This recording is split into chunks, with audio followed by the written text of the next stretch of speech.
எதிர்வரும் 21ஆம் தேதி சனிக்கிழமை இலங்கையில ஜனாதிபதி தேர்தல் நடைபெற இருப்பது நாம் அனைவருக்கும் தெரிஞ்ச விஷயம். தேர்தல்கள் ஆணைக்குழு ஒரு சில சட்டத்திட்டங்களை அமுல்படுத்தி இருக்கிறாங்க.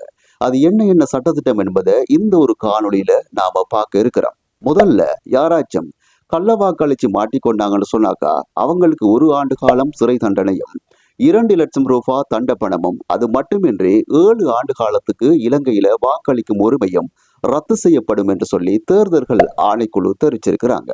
அது மட்டுமின்றி வாக்களிக்க போகும் ஒருத்தர் தொலைபேசி கொண்டு போவதை முற்றாக தடை செய்யப்பட்டிருக்கிறது.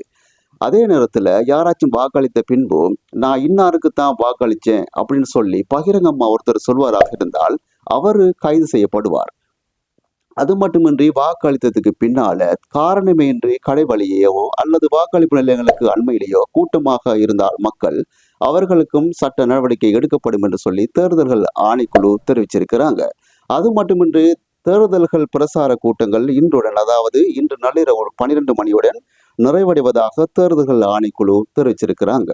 இந்த ஒரு செய்தியை உங்களுடன் பகிர்வதற்காகத்தான் இந்த ஒரு காணொலியை பதிவு செய்திருந்தேன். இந்த காணொலியை பிடித்திருந்தால் மறக்காமல் இந்த சேனலை சப்ஸ்கிரைப் பண்ணுங்க, லைக் பண்ணுங்க, ஷேர் பண்ணுங்க. மற்றும் ஒரு செய்தியோடு உங்கள் அனைவரையும் சந்திக்கும் வரை உங்களிடமிருந்து விடைபெறும் நான் என்ற உங்கள் அன்பின் தாஜுதீன் ரைஸ். நன்றி.